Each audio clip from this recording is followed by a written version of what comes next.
ಹುಡುಗರ, ನಾವು ಆ ಕೆಲಸ ಮಾಡಿದ್ರೆ ಈ ಕೆಲಸ ಮಾಡಿದ್ರಿ ಅಂತ ಹೇಳಿ ಮಾತಾಡ್ತೀವಲ್ಲ, ಅವೆಲ್ಲ ಕೆಲಸ ಇಲ್ಲದೆ ಇರಬಹುದು. As per the definition of science ಅವೆಲ್ಲ ಕೆಲಸಗಳು ಕೆಲಸ ಇಲ್ಲದೆ ಇರಬಹುದು. ಇಲ್ಲೊಂದಷ್ಟು ಎಕ್ಸಾಂಪಲ್ ಕೊಟ್ಟಿದ್ದೀನಿ ನೋಡಿ.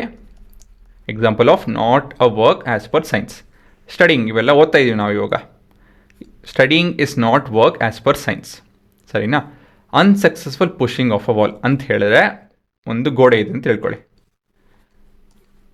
ಗೋಡೆನ ನಾವು ತಳ್ತು ಅಂತ ಹೇಳಿದ್ರೆ ಏನಾಗುತ್ತೆ? ಮುಂದೆ ಹೋಗುತ್ತಾ ಅದು? ಗೋಡೆನ ನಾವು ತಳೆದ್ರೂ ಅದು ಮುಂದೆ ಹೋಗಲ್ಲ ಅಲ್ವಾ? So this is no work, ಸರಿನಾ? Standing still for few minutes with a heavy load on your head ಅಂತ ಹೇಳಿದ್ರೆ, ನೀವು ನಿಂತೀರಾ, ಏನೋ ಒಂದು ಹಿಡ್ಕೊಂಡು ನಿಂತೀರಾ, ಯಾರಿಗೋ ಕಾಯ್ತಾ ಇದ್ದೀರಾ ಅಂತ ಹೇಳ್ಕೊಳ್ಳಿ. ಸುಸ್ತಂತೂ ಹಾಗೇ ಆಗುತ್ತೆ.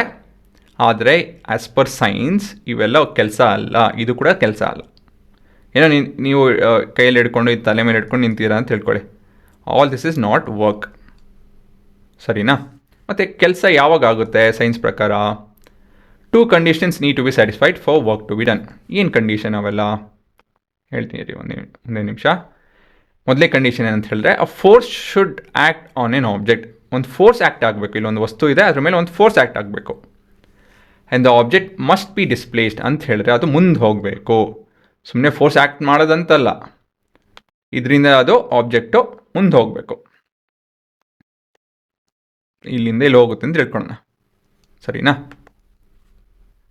So from A to B ಈ ಆಬ್ಜೆಕ್ಟ್ ಮುಂದೆ ಹೋಗುತ್ತೆ, ಆಯಿತಾ? ಸೊ ಇಲ್ಲಿ ಈ force has done some work ಅಂತ ಹೇಳ್ಬೋದು. ಅಂತ ಹೇಳಿದ್ರೆ ಒಂದು ವಸ್ತು ಇಲ್ಲಾಂದ್ರೆ ವ್ಯಕ್ತಿ, ಇನ್ನೊಂದು ಗಾಡಿ ಎಳಿತಾ ಇದೆ, ಇನ್ನೊಂದು ಮೆಷಿನ್ ಎಳಿತಾ ಇದೆ, ಇದು ಈ force is applied by a machine. ಇಲ್ಲ ಅಂತ ಹೇಳಿ this force is applied by a person ಅಂತ ಹೇಳಿದಾಗ, ಆ ಮೆಷಿನ್ ಇಲ್ಲಾಂದರೆ ವ್ಯಕ್ತಿ ಹ್ಯಾಸ್ ಡನ್ ಸಮ್ ವರ್ಕ್ ಅಂತ ಹೇಳ್ಬೋದು.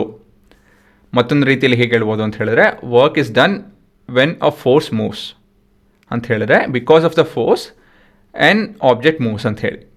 ಒಂದು ವಸ್ತು ಮುಂದೆ ಹೋಗುತ್ತೆ, ಹಿಂದೆ ಹೋಗುತ್ತೆ, ಮೇಲೆ ಹೋಗುತ್ತೆ, ಕೆಳಗೆ ಹೋಗುತ್ತೆ. So the work is done.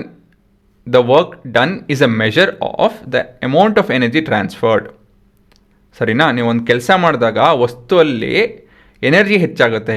ಯಾವ ಥರ ಎನರ್ಜಿ ಅದನ್ನೆಲ್ಲ ಹೋಗ್ತಾ ಅರ್ಥ ಮಾಡ್ಕೊತೀವಿ, ಆಯಿತಾ? ತಕ್ಷಣಕ್ಕೆ ಇವೆಲ್ಲ ಡೆಫಿನೇಷನ್ಸ್ ಬರ್ಕೊಳ್ಳಿ, ಇವೆಲ್ಲ ಎಕ್ಸಾಂಪಲ್ಸ್ ಬರ್ಕೊಳ್ಳಿ, ಆಯಿತಾ? ಮುಂದಕ್ಕೆ ಹೋಗ್ತಾ ಇದನ್ನೆಲ್ಲ, ಈ ಲ್ಯಾಂಗ್ವೇಜ್ನ, ಈ ಭಾಷೆನ, ಈ ಫ್ರೇಮಿಂಗ್ ಆಫ್ ದ ಆನ್ಸರ್ನ ಇದನ್ನೆಲ್ಲ ಉಪಯೋಗಿಸ್ತೀವಿ. ಒಂದು ರೀತಿಯಲ್ಲಿ ಮತ್ತೊಂದು ರೀತಿಯಲ್ಲಿ ಪ್ರತಿಯೊಂದರಲ್ಲೂ ನಾವು ಈ ಡೆಫಿನೇಷನ್ಸು ಈ ರೀತಿಯಲ್ಲಿ ಅದನ್ನು ಅರ್ಥ ಮಾಡ್ಕೊತೀವಿ. ಅದು ಹೋಗ್ತಾ ಇನ್ನೂ ಅರ್ಥ ಆಗುತ್ತದೋ ತಕ್ಷಣಕ್ಕೆ ನೀವು ಪಾಸ್ ಮಾಡಿಕೊಂಡು ನೋಡಿ, ಆಯಿತಾ? ಬರ್ಕೊಳ್ಳಿ.